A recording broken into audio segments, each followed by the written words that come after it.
Good morning dear students. तो CFSC तक तो हम आ ही गए थे। डी ऑर्बिटल का पूरा जो हमारा स्ट्रक्चर है, सीएफटी का एज्यूम्पशन है, स्प्लिटिंग है, हमने पढ़ ही लिया था। अब हमको पढ़ना है कैलकुलेशन ऑफ सीएफएससी, और उसके पहले कोई लिगैंड स्ट्रांग क्यों होता है, कोई लिगैंड वीक क्यों होता है, उसको जान लीजिए। Strong field ligand, ligand that splits d orbital more are called strong field ligand। अब जैसे डायग्राम देखो, यही डायग्राम बना था,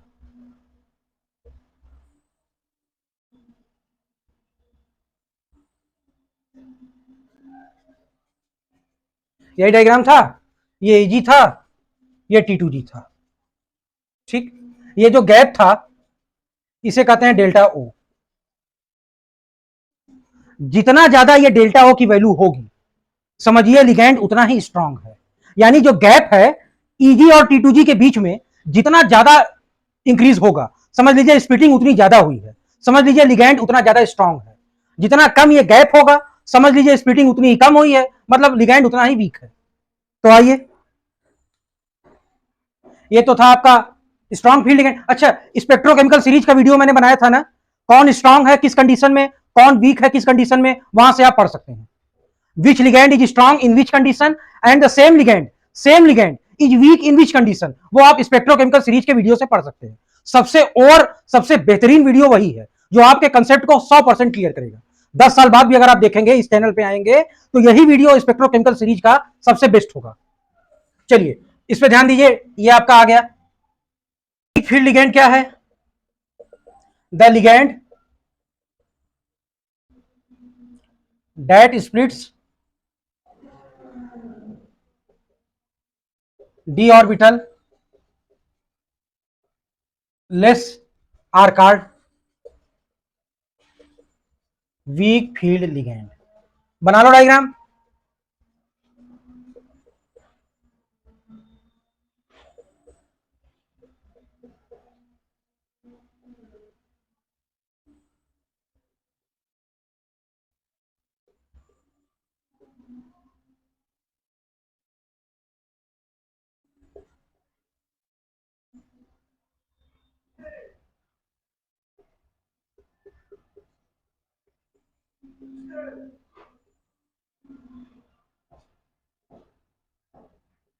बताइए, यहां गैप ज्यादा है कि यहां है?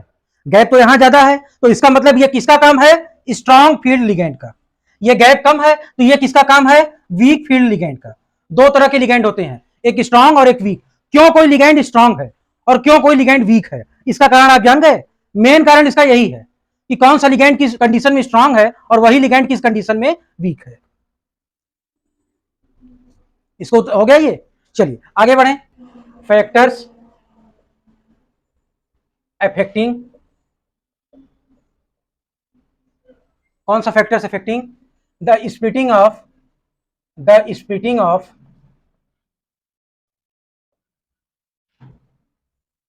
Splitting of orbital.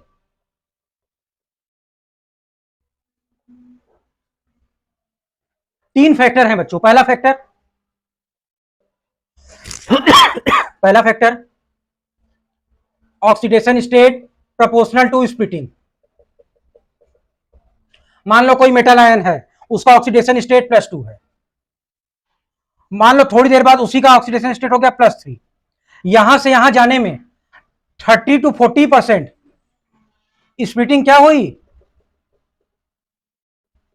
बढ़ गई। डेल्टा ओ की वैल्यू बढ़ गई, +3 से +4,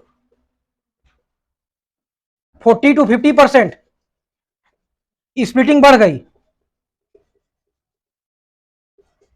यानी डेल्टा ओ की वैल्यू यहां इंक्रीज हुई थी, यहां और ज्यादा इंक्रीज हो गई। इसीलिए पढ़ाया था स्पेक्ट्रोकेमिकल सीरीज में कि मेटल आयन अगर +4 ऑक्सीडेशन स्टेट में है तो सारे लिगैंड स्ट्रांग हैं। इसीलिए पढ़ाया था कि मेटल आयन अगर +4 ऑक्सीडेशन स्टेट में है तो सारे लिगैंड स्ट्रांग हैं। यही चीज था, यही कंसेप्ट है। यहां डेल्टा ओ की वैल्यू देखो, ज्यादा, यहां और ज्यादा। मेटल आयन +4 में है तगड़ी स्प्लिटिंग होगी, सारे लिगेंड यहां स्ट्रांग होंगे। पहला फैक्टर। दूसरा, series of metal ion, series of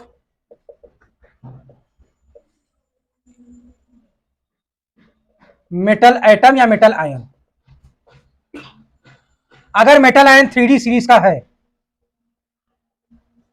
3D से 4D जाने पे स्प्लिटिंग बढ़ गई 30 to 40%, 4D से 5D जाने पे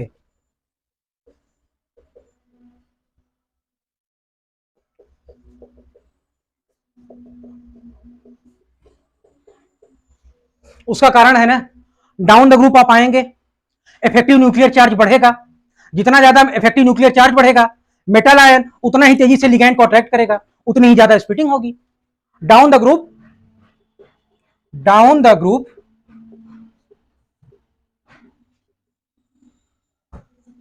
effective nuclear charge increases, thus ligand are more attracted towards metal ion and splitting increases। यह होता है इसका कंसेप्ट कि क्यों आपका सीरीज ऑफ मेटल आयन अगर 5D सीरीज है, इसीलिए तो पढ़ते हो 4D और 5D सीरीज में कोई भी ऑक्सीडेशन स्टेट हो, सारे लिगेंड वहां स्ट्रांग है। स्पेक्ट्रोकेमिकल सीरीज में यही तो बताया है कि 4D और 5D सीरीज है और कोई भी आपका क्या कहते हैं लिगेंड है, कोई भी ऑक्सीडेशन स्टेट है, सारे लिगेंड स्ट्रांग है, स्प्लिटिंग वहां जोरदार होगी, सबसे स्ट्रांग होगी सीरीज ऑफ मेटल आयन। और लास्ट फैक्टर है आपकी स्पेक्ट्रोकेमिकल सीरीज। लास्ट फैक्टर वही है, spectrochemical series, nature of ligand, nature of ligand, nature of ligand. ये आप कहां पढ़ोगे? ये आप पढ़ेंगे स्पेक्ट्रोकेमिकल सीरीज में, स्पेक्ट्रोकेमिकल सीरीज में। उसकी बात क्या है, वीडियो ऑलरेडी अपलोडेड, उसको जरूर पढ़ना। और मैं कई बार कहा हूं 10 साल बाद भी अगर कोई इस चैनल को गो थ्रू करेगा तो स्पेक्ट्रोकेमिकल सीरीज का वीडियो हमेशा आपके काम आएगा, हर कंपटीशन में आएगा, जेई में आएगा, नीट में आएगा, सीबीएसई में आएगा, सीयूईटी में आएगा, उसके ऊपर के एग्जाम में भी आएगा। बेस्ट वीडियो है वो। तो ये वीडियो कैसा है बेटा? Best video.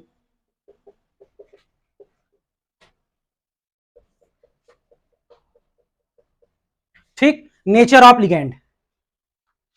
चलिए भाई, तो फैक्टर अफेक्टिंग द स्प्लिटिंग तो हमने पढ़ ही लिया।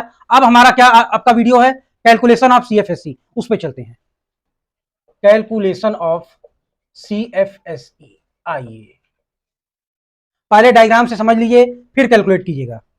डी ऑर्बिटल जिनकी एनर्जी एक बराबर है, यहां गए, स्प्लिटिंग हो गई, नीचे गए, ये आपके ईजी हैं, ये आपके T2G हैं, ये आपका बेरी सेंटर है,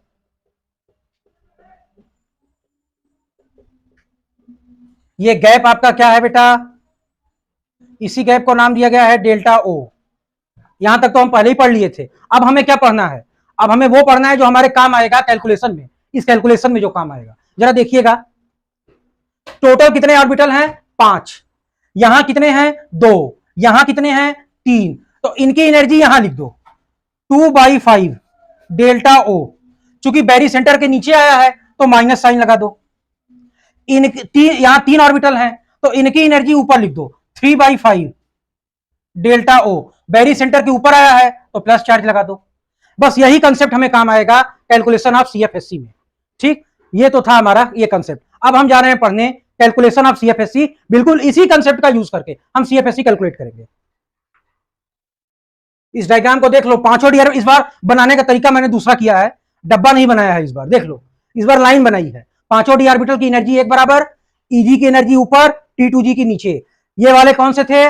जो एक्सियल फेस सेंटर के लॉन्ग थे। ये वाले नॉन एक्सियल एज सेंटर के लॉन्ग थे। लिगैंड आया, ज्यादा रिपल्सन हुआ, ज्यादा एनर्जी बढ़ गई। कम रिपल्सन हुआ इनसे क्योंकि एज सेंटर के लॉन्ग थे, कम एनर्जी बढ़ी। इनका एनर्जी जो रिलीज किए इन्होंने गेन कर लिया।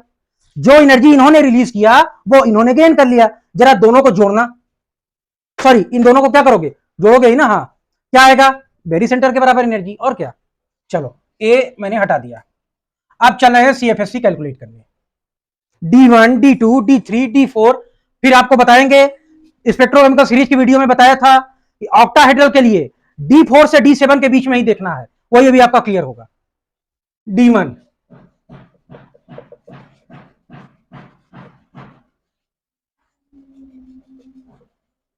एक इलेक्ट्रॉन, स्प्लिटिंग हो गई, हो गई। अब ये बताओ ये एक इलेक्ट्रॉन कहां जाएगा, लोअर एनर्जी ऑर्बिटल में, तो यहीं पे आएगा। D1 के केस में यहीं पे आएगा। अब कहोगे सर सीएफएससी निकाल लीजिए, तो निकाल लो, कितना आसान है। सीएफएससी की वैल्यू क्या आएगी, यहां पहले लाइन खींचो, यहां लिखो -+3/5 डेल्टा ओ, यहां लिखो -2/5 डेल्टा ओ। ये डेल्टा ओ का आपका क्या है बेटा, ये गैप, इसी को कहते हैं डेल्टा ओ, इन दोनों के बीच का गैप। ठीक, तो 1 का मल्टीप्लाई इससे कर दो, 1 इंटू -2/5 डेल्टा ओ। इसमें कोई इलेक्ट्रॉन ही नहीं है, तो इसका मल्टीप्लाई 0 से करोगे, प्लस 0 इंटू 3/5 डेल्टा ओ, तो ये वैल्यू तो 0 हो गई, तो सीएफएससी क्या आएगी, -2/5 डेल्टा ओ, और सिंपल कर लो -0.4 डेल्टा ओ, ये सीएफएससी आई है। इस केस में कोई भी लिगैंड स्ट्रांग, कोई भी लिगैंड वीक नहीं है, एक ही तो इलेक्ट्रॉन भरना था यार, कहीं भी भर लो, आंसर यही आएगा। तो इस केस में स्ट्रांग और वीक लिगैंड का कोई कंसेप्ट नहीं है, हाई और लो स्पिन कॉम्प्लेक्स का कोई कंसेप्ट नहीं है। यहां मैं लिख दूं, strong field and weak field ligand are checked only for D4 से D7 in octahedral complex. Spectrochemical वाले डायग्राम में बताया था उस वीडियो में, फिर से एक बार क्लियर कर दे रहा हूं कि यही है आपका, केवल इसी के लिए चेक करना। अरे यार एक इलेक्ट्रॉन यहां भी भर सकते हो, यहां भी भर सकते हो, अच्छा यहां भरोगे तो गलत हो जाएगा। आप बाउ रूल में पढ़े थे ना कि इलेक्ट्रॉन पहले लोअर एनर्जी के ऑर्बिटल में जाता है, तो हायर एनर्जी के ऑर्बिटल में तो जाएगा नहीं, पहले लोअर वाले में ही आएगा। चाहे यहां भरो चाहे यहां भरो, एक इलेक्ट्रॉन तुमको भरना है ना। अब D2 में आओ, D2 में क्या है, फिर वही बात, चाहे यहां भरो चाहे यहां भरो, भर दो। 2 का मल्टीप्लाई करो, यहां 0 का मल्टीप्लाई, यहां आएगा 4/5, तो यहां क्या आएगा 0.8 आ गया। D2 के लिए भी आ गया। D3 के लिए आओ, वही सेम बात, कोई मेहनत नहीं, यहां तक कोई मेहनत नहीं, D3 तक तो कोई मेहनत नहीं है। यहां 3 इलेक्ट्रॉन ले लो, -6/5, -1.2। जब D1 था तब सीएफएससी की वैल्यू थोड़ी कम थी, D2 में ज्यादा हो गई, D3 में और ज्यादा हो गई, सीएफएससी क्या हो रहा है, बढ़ रहा है, इंक्रीज हो रहा है, D1 से ज्यादा D2 में और D2 से ज्यादा D3 में, यही होता है ना बेटा।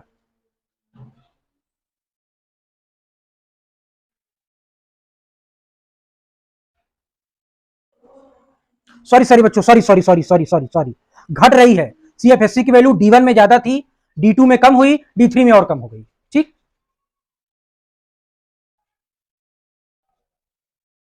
अब आओ, अब D4 में प्रॉब्लम है। D4 में 2 केस है, D4 में 2 केस है। पहला केस, सर एक इलेक्ट्रॉन भरना है, यहां भर दें, पहला केस। सर यहां ना भर के यहां भर दें, दूसरा केस।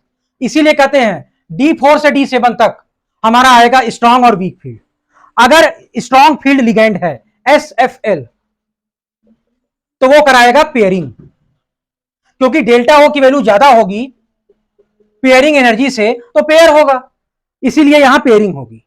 अब निकालो सीएफएससी, तो ये कितने हुए, 4, 4 का मल्टीप्लाई कहां करोगे, 2/5 डेल्टा ओ में, प्लस ये तो पहले ही 0 था, -8/5 डेल्टा ओ,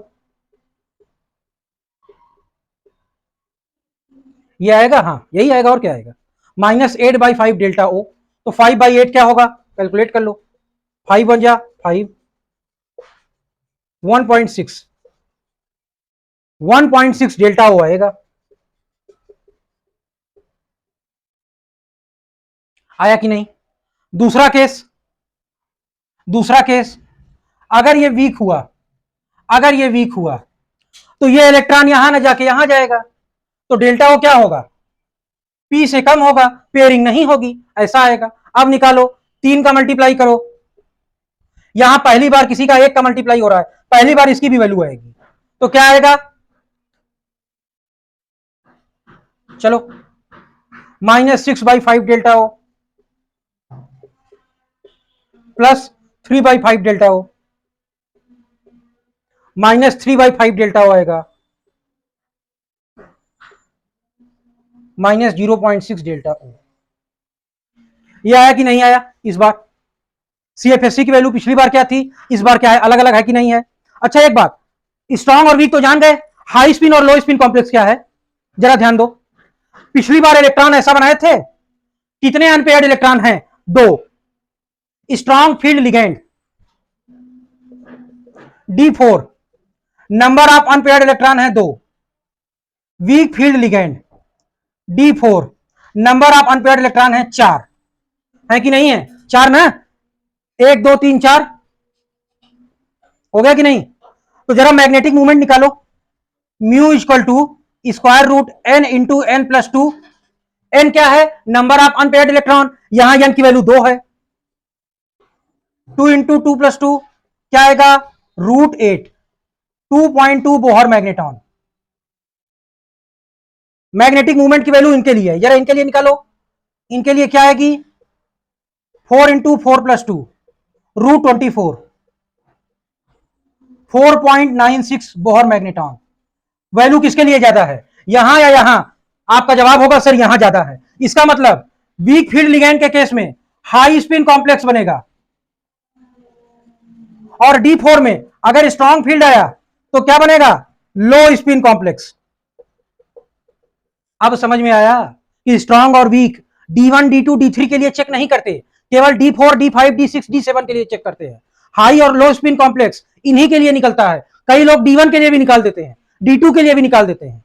अरे कंपैरिजन होता है, यहां हमने कंपैरिजन किया, एक बार स्ट्रॉन्ग के लिए और एक बार वीक के लिए, और हमने पाया कि वीक फील्ड लिगेंड में नंबर ऑफ अनपेयर्ड इलेक्ट्रॉन ज्यादा है, मैग्नेटिक मूवमेंट की वैल्यू ज्यादा है, वो हाई स्पिन है। स्ट्रॉन्ग में नंबर ऑफ अनपेयर्ड इलेक्ट्रॉन कम है, मैग्नेटिक मूवमेंट की वैल्यू कम है, तो वो क्या है? लो स्पिन है।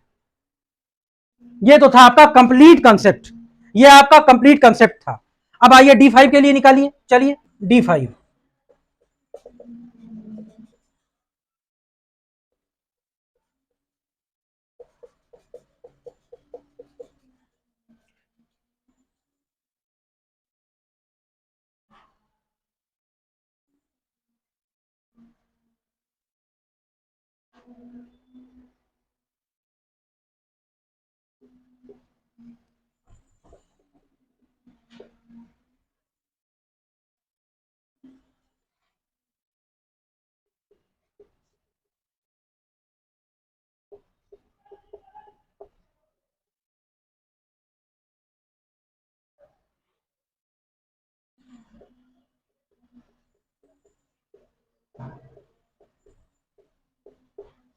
D5 अगर हमारे पास स्ट्रॉन्ग फील्ड लिगेंड है तब क्या होगा? 1 2 3 4 5, 5 का मल्टीप्लाई इसमें कर दो सीएफएससी के लिए, 5 का मल्टीप्लाई करो,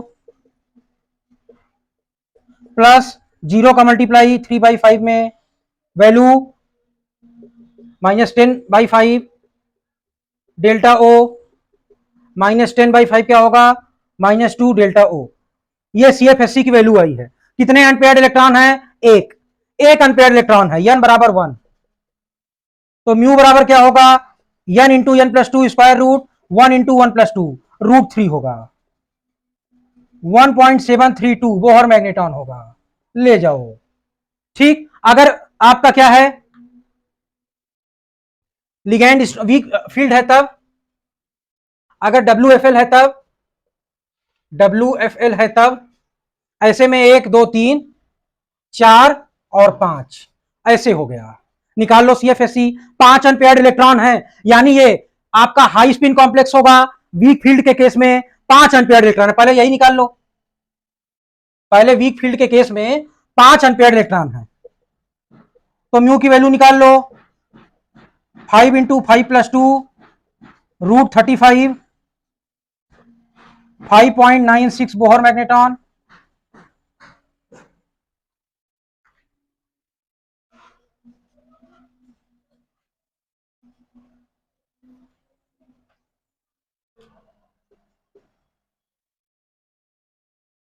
अब आओ CFSC निकालो,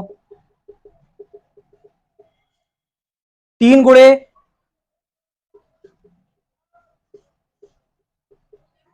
2 गुणे CFSC 0 आएगी और क्या आएगा, 0 आएगा। ये -6/5, ये +6/5, तो CFSC 0 आ गया। देख लो, नंबर ऑफ अनपेयर्ड इलेक्ट्रॉन भले बढ़ गया, लेकिन CFSC की वैल्यू देखो, पहले क्या थी अब क्या है। माइनस चार्ज देख के ये मत सोचो, माइनस चार्ज को छोड़ो, आप मैग्नीट्यूड को देखो, आप देखो मैग्नीट्यूड को। माइनस चार्ज तो केवल दिखा रहा है, माइनस चार्ज क्या दिखा रहा है, एनर्जी इज रिलीजिंग। बस माइनस चार्ज का यही काम है, जो माइनस चार्ज आप देखते हो ना, जो मैं कैलकुलेट करता हूं माइनस में आंसर आता है, तो वो तो केवल यही दिखाता है कि एनर्जी रिलीज हो रही है। आप देखो मैग्नीट्यूड कि स्ट्रॉन्ग फील्ड के केस में वैल्यू ज्यादा थी CFSC की, वीक फील्ड में है वैल्यू 0 हो गई, यानी स्प्लिटिंग वीक फील्ड के केस में कम हुई है। ये इस बात का CFSC आप क्यों निकालते हो, क्यों निकालते हो CFSC? CFSC बताता है कि किस केस में स्प्लिटिंग ज्यादा हुई और किस केस में कम हुई। CFSC बताता है कि स्ट्रॉन्ग फील्ड है अगर आपका लिगेंड तो स्प्लिटिंग ज्यादा होगी, वीक फील्ड है आपका लिगेंड तो स्प्लिटिंग कम होगी, यही CFSC बताता है। CFSC tells that या proves that splitting in strong field ligand is very high with respect to weak field ligand। ये होता है, ये होता है, ये होता है बच्चा। D5 आइए, D6 के लिए, D6 के लिए आइए, क्या होगा, सब हटाओ। अब मैं मैग्नेटिक मूवमेंट कैलकुलेट नहीं करूंगा, क्योंकि फार्मूला तो आप जान ही गए हैं। नंबर ऑफ अनपेयर्ड इलेक्ट्रॉन ज्यादा होंगे तो आपका कॉम्प्लेक्स हाई स्पिन होगा, नंबर ऑफ अनपेयर्ड इलेक्ट्रॉन कम होंगे तो आपका कॉम्प्लेक्स लो स्पिन होगा। मैग्नेटिक मूवमेंट कैलकुलेट करने का formula mu is equal to square root n into n+2। n क्या है, नंबर ऑफ अनपेयर्ड इलेक्ट्रॉन, तो ये आप जान गए होंगे। अब हम आएंगे केवल डायरेक्ट CFSC कैलकुलेशन पे। बेरी सेंटर, हाँ, 4 अगर हमारा स्ट्रॉन्ग फील्ड है, 5 6, n की वैल्यू क्या है, n की वैल्यू है 0, सारे इलेक्ट्रॉन पेयर्ड हैं, अनपेयर्ड एक भी नहीं है, तो निकालो जरा CFSC। 6 का मल्टीप्लाई करो -2/5 डेल्टा ओ में, -12/5 डेल्टा ओ, तो 5/12 कितना होगा बेटा, 5 2 जा 10, 2.0, 2.4 आएगा। डेल्टा ओ हमने निकाल लिया, आ गई वैल्यू CFSC की। अब आइए वीक फील्ड के केस में, WFL के केस में आइए, निकाल लीजिए, हटाओ इसको भी हटाओ, इसको भी हटाओ, 4 5 6। आपकी नंबर ऑफ अनपेयर्ड इलेक्ट्रॉन कितने हैं बच्चों, 4, कितने हैं, 4, 4 है ना, तो क्या होगा, 4 इंटू -2/5, अच्छा, प्लस 2 इंटू 3/5,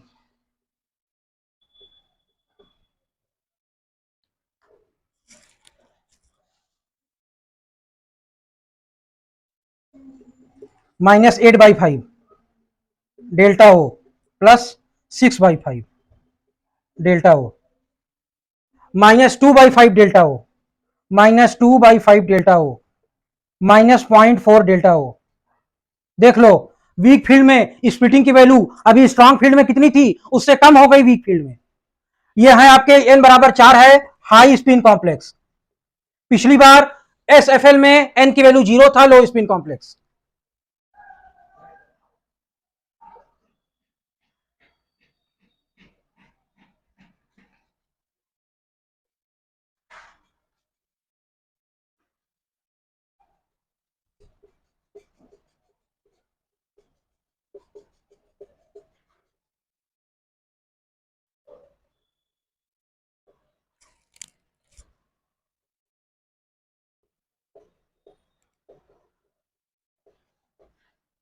D7, D7 में क्या होगा? 1 2 3 4 5 6 7, 1 2, अच्छा strong field 3 4 5 6 7। Number of unpaired electron कितने हैं? 1। कितने हैं? 1। जरा निकालो CFSC। CFSC क्या आएगा?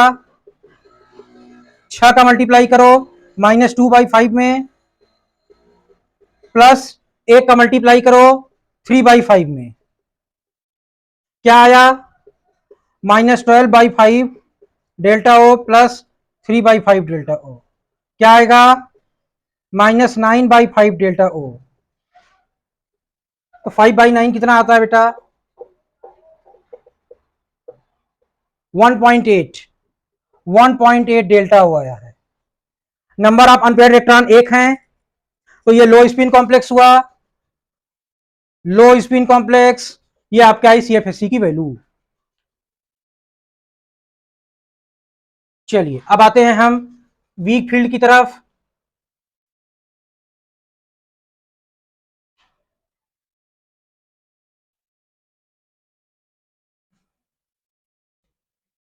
अब आइए वीक फील्ड की तरफ आइए। 1 2 3 4 5 6 7। नंबर ऑफ अनपेयर्ड इलेक्ट्रॉन यानी की वैल्यू एक नहीं 3 है। High spin complex, high spin complex. चलिए निकालते हैं इसका CFSC। CFSE क्या आएगा? ये आएगा 5 इंटू -2/5 डेल्टा ओ प्लस 2 गुणे 3/5 -10/5,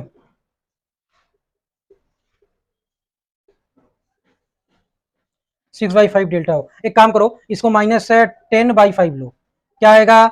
5 -4 डेल्टा ओ, तो ये क्या आएगा? -0.8 डेल्टा ओ। माइनस साइन यही दिखा रहा है कि आपकी एनर्जी रिलीज हो रही है।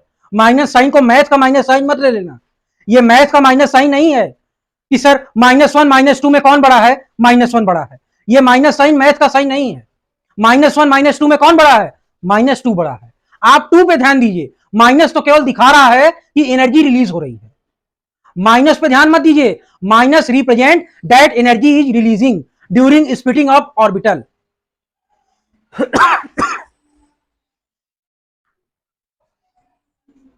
ये आपका आया D7। अब D8 D9 D10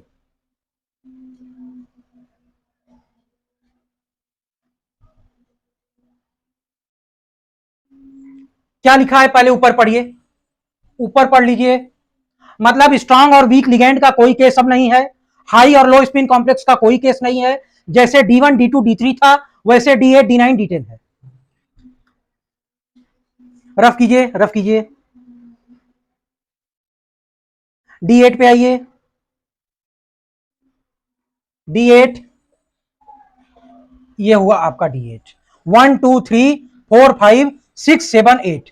अच्छा, अब आप चाहे स्ट्रांग मान के भरिए चाहे वीक मान के भरिए, डायग्राम आपका यही होगा। इलेक्ट्रॉन की फीलिंग ऐसे ही होगी। यहां एक ही केस बनेगा, इसीलिए मैंने कहा कि इस पे ध्यान दो। यहां हाई स्पिन और लो स्पिन अब नहीं मिलेगा। स्ट्रांग और वीक फील्ड का कोई केस नहीं मिलेगा अब। ठीक। D8 कैलकुलेशन ऑफ एन की वैल्यू 2। कंपैरिजन करते तो हाई स्पिन और लो स्पिन बोलते भी, कंपैरिजन कर नहीं सकते तो हम कुछ नहीं बोलेंगे, ना हाई ना लो स्पिन। CFSC निकाल लो, क्या आएगा? कितने इलेक्ट्रॉन है? 6। -2/5 क्या आया? +2 प्लस 3/5 क्या आया? -12/5 plus 6/5 -6/5 -1.2 delta O for D8। For D8 D9 पे आओ। D8 D9 पे आओ।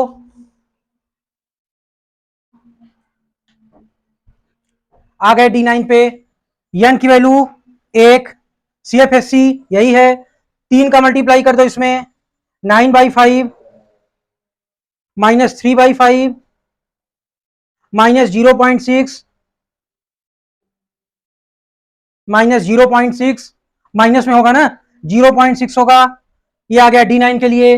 D10 के लिए आओ, D10 भर दो पूरा इलेक्ट्रॉन, खत्म।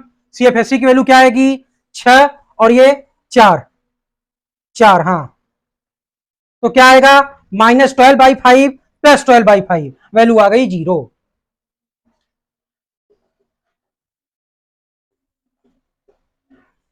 ये था आपका CFSC कैलकुलेशन। किसके लिए? हर तरह के लिगेंड के लिए, हर तरह के मेटल आयन के लिए, हर तरह के केस के लिए। अगली बार मैं कुछ कॉम्प्लेक्स लाऊंगा, उनका CFSC कैलकुलेशन आपको करना है। मैं पहले वीडियो को पॉज कीजिएगा, उसके बाद कीजिएगा। ये आज का कंटेंट था आपका। CFSC कैलकुलेशन हमने इस वीडियो में कवर किया, डिटेल में कवर किया। अब एक लास्ट में हम फार्मूला लिखेंगे, वैसे फार्मूले की जरूरत नहीं है, लेकिन लास्ट में फार्मूला लिख देते हैं। देख लीजिए CFSC कैलकुलेशन कैसे होगा। फार्मूला क्या लिखना है, देखो रफ कर देते हैं। फार्मूले की जरूरत नहीं है, आपने कर लिया है, लेकिन फिर भी एक फार्मूला देखिए। CFSC कैलकुलेशन का फार्मूला, यहां हेडिंग बनाइए, some special point. Some special point last में रहे ताकि आपके दिमाग में भरा रहे, ये न मिस होने पाए। CFSC calculation, number of electron in T2G -2/5 delta O plus number of electron in EG into 3/5 delta O। ये आ गया आपका CFSC कैलकुलेशन। ये है आपका CFSC calculation. Number of electron T2G में, नंबर ऑफ इलेक्ट्रॉन EG में, -2/5 + 3/5 CFSC का calculation कर दो। दूसरा, पहला, दूसरा क्या है बच्चों? दूसरा है आपका strong field ligand, weak field ligand are determined for D4 से D7। High spin, low spin complex lies for D4 से D7। तीसरा point, no strong and weak ligand for D1, D2, D3, D8, D9, D10। No high spin, low spin complex for D1, D2, D3, D8, D9, D10। इससे ज्यादा detail में हम आपको क्या पढ़ाएं, हर बात बता दिया, हर एक बात जान गए आप। इसकी स्पेक्ट्रोकेमिकल सीरीज है, मैं बार बार बोल रहा हूं, उसका वीडियो ऑलरेडी अपलोडेड है। इसके बाद उसको देख लो, आपका कॉन्सेप्ट 500% क्लियर हो जाएगा। ठीक, सम स्पेशल पॉइंट, ये मेन बात है। किसके लिए? फॉर ऑक्टाहेड्रल कॉम्प्लेक्स के लिए। किसके लिए? कोऑर्डिनेशन नंबर 6 के लिए। पूरा डायग्राम, स्प्लिटिंग, आपका CFSC कैलकुलेशन सब आपने किसके लिए पढ़ा है अभी? ऑक्टाहेड्रल कॉम्प्लेक्सेस के लिए। तो बच्चों आज के वीडियो में इतना ही, अगली वीडियो आपको जल्दी मिलेगी। Thank you very much. तब तक मन लगा के पढ़िए, एक एक वीडियो की नोट्स बनाइए, क्वेश्चन सॉल्व करते रहिए। क्वेश्चन ही तो मेन है, मैं भी क्वेश्चन यहां सॉल्व कराऊंगा, बगैर उसके पढ़ने का कोई फायदा नहीं है।